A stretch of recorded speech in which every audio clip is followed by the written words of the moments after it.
Transcript 0:00. So, you're an older man. Maybe you're in your 40s, 50s, or even 60s. You've seen 006 the world. You've built a life. Maybe you've raised a family. And maybe you've 012 survived a few heartbreaks too. Then, she appears, a younger woman, vibrant, 018 full of fire, a little wild, a little mysterious, and somehow she notices you. 0:25, not just a polite smile or surface-level chatter. No, this is something real. She 031 gives you attention, eye contact, laughter, curiosity, and suddenly, whether you say it out 038 loud or keep it buried inside, you start to feel something awaken, something you 043 haven't felt in years. It's flattering, it's exciting, it's electric. But this 050 right here is where most men fall hard, because there's a very specific shift 056 that happens when an older man becomes drawn to a younger woman. He forgets something vital. He forgets that he is 104 already. Complete. He forgets the years, the scars, the wisdom, the lessons. They 110 his power. But in that hit of dopamine, in that rush of feeling seen 115 again, he begins to adjust. He starts softening his edge, shrinking himself to 120 to fit inside her world. He trades his throne for her approval. And the moment 127 that happens, the dynamic flips. She stops seeing a man and starts seeing a 133 guy. Just another guy trying to impress, trying to be cool, trying to win her 139. And just like that, the attraction dies. This video isn't about judgment. It's 146 about clarity. It's about helping you protect something more important than her attention. Your masculinity. Your 1:5 to dignity. Your self-respect. Because this isn't just about dating. These are 159 life strategies. If you've ever felt confused, manipulated, or thrown off to a 4 course by a younger woman who hasn't lived half the life you have, then this 209, this is your wake-up call. Stick around, because by the end of this video, you'll 216 know exactly where men fall and how you can rise again by doing less, not more. 223 Rule 1. Don't try to be her age. You're not her peer. And one of the most 229 common mistakes older men make when dealing with younger women is this. They try to shrink themselves into her world. 2:37. They talk like her, dress like her, try to keep up with TikTok trends, use Gen 242Z slang, or pretend they love her favorite YouTube influencer. And sure, it might start with good intentions. You 249 want to connect, relate, build rapport. But what actually happens?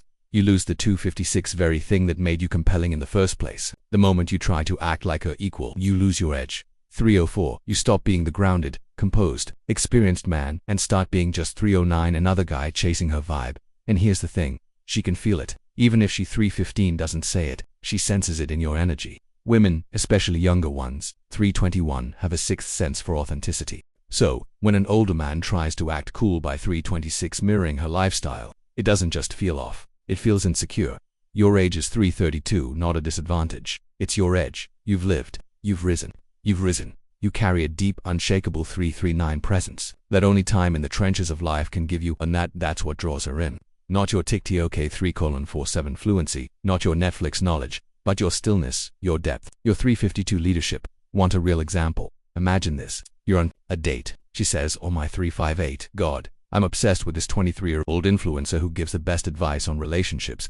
405. You could nod, pretend you know them, even pull out your phone and fake scroll. Or you could smile, lean back, for 13 and say, "I don't follow that stuff much. I prefer conversations that don't 419 disappear in 24 hours. Boom, one line. That's the difference for 25 between a man and a mimic. You didn't insult her, you didn't try to play for 30 along. You simply stood firm in your frame.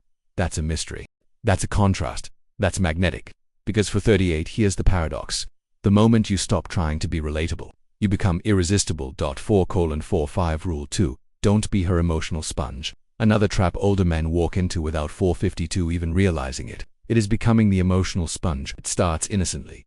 458. She opens up, talks about her toxic ex, her absent father, her mental health. 503 struggles, the pressure she feels trying to find herself. And because you're 509, older, wiser, more emotionally available, you listen. You feel for her. 515. You think maybe she sees something in me she can't find in boys her age. But 521. Slowly you stop being a man she's attracted to and become her therapist. 527. Her crisis hotline, her emotional punching bag. She dumps her storms on you at midnight and you pick up every 5:30 for time because you believe you're connecting. You think, if I'm the only one who understands her, she'll choose 541 me. But she won't, because this isn't romantic bonding. It's emotional. 546. Outsourcing. You're not her safe place. You're her emotional safety net. You're 551, giving her stability.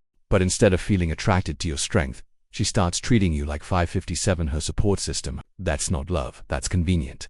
Here's the brutal truth. If you mistake emotional 605 caretaking for romantic attraction, you're going to end up in the friend zone wearing a suit that looks like 611 love. She'll keep talking about the guy who ghosted her. She'll cry on your shoulder when things fall apart. And 617, then she'll disappear for days when she's happy. You're not her partner. You're her reset button. But a stoic 624 man, he doesn't get pulled into chaos to feel needed. He doesn't try to fix it. 6:30, he doesn't try to carry burdens that aren't his. He is calm simply by being 635 calm. He offers presence, not prescriptions. He listens without losing 641 himself. Here's what that looks like in action. She calls you crying, frustrated, 647 spiraling over her latest meltdown. Old you would jump in. What happened? 652, you okay? What can I do? But the stoic you simply say, that sounds like a 659 lot. I hope you give yourself space to figure it out. Boom, that line, it's 705, tells her you're present, but untouchable. You're not jumping in to fix her. You're not 712 rushing to become her hero. You're not absorbing her mess. You're holding your peace because your peace is your 719 standard, and that's what makes a woman sit up. Not because she can pull 726 you in, but because she can't. Rule 3. Don't chase her validation. 7:33. This one hurts because there are a lot of strong men. Fall for it without even 739 noticing. Chasing her validation doesn't look desperate at first. It looks like 745 complimenting her one more time than she deserves. Waiting longer for her replies, 750, than she does for yours. Softening your opinions just to keep her interested. 7:55 laughing at jokes that aren't funny. Agreeing with things that don't align with your truths, and you tell yourself, 802, I'm just being kind. I'm showing her I care. But what you're really doing is 808 surrendering your center. And here's what happens. The moment you need her validation, she stops seeing a man, and 816 starts seeing a performer. You're not leading. You're pleasing. You're no longer the mountain. You're the man. 822 orbiting her emotions like a moon, desperate for her gravity. And women, 828, especially younger ones, they don't respect performers. They test them. They pull back. They delay replies. They 835 flirt with someone else just to see if you'll chase. That's not attractive. 8:1 that's erosion. Real attraction happens when you stay rooted. When her approval, 847, doesn't move you. Remember what Marcus Aurelius said. It never ceases to amaze. 853 me. We all love ourselves more than other people, but care more about their opinion than our own. Flip that. Let me 901 make this practical. She takes 6 hours to reply to your text. What do? 906 you don't double text. You don't send a meme just to reopen the convo. You don't 912 post a story to catch her attention. You live, you build, you stay centered. If 918 she comes back, great. If she doesn't, better, because either way, you did in single quotes T9:23 compromise your edge. Storytime. Tom's wake-up call. Let me tell you about Tom. 9:30. Tom's 48, divorced, built his own business. I met a 28-year-old. She was 936 electric, curious, gorgeous. He was hooked. At first it was great, but 942 slowly, Tom started adjusting. He began planning elaborate dates just to impress 948 her, complimenting her constantly, avoiding certain topics just to keep things smooth, rewriting parts of 956 himself bit by bit. And guess what? She started pulling back, less responsive, 10:02 less engaged, less respectful, until one day she said it. I just don't feel that 10:10 spark anymore. But what she really meant was, you lost your edge. Here's the 10:16 twist. Tom didn't beg. He didn't chase. He rebuilt. He started training again. 10:22 expanded his business, reconnected with his mission. He stopped performing, and 10:27 started leading. 3 months later, she reached out again, but this time, it was 10:33 different because he was different. He wasn't trying to win her anymore. He 10:38 didn't need her attention, and that energy, she felt it instantly. Rule 10:44:4, don't try to impress her, lead instead. Let this sink in. You're not 10:51 here to impress her.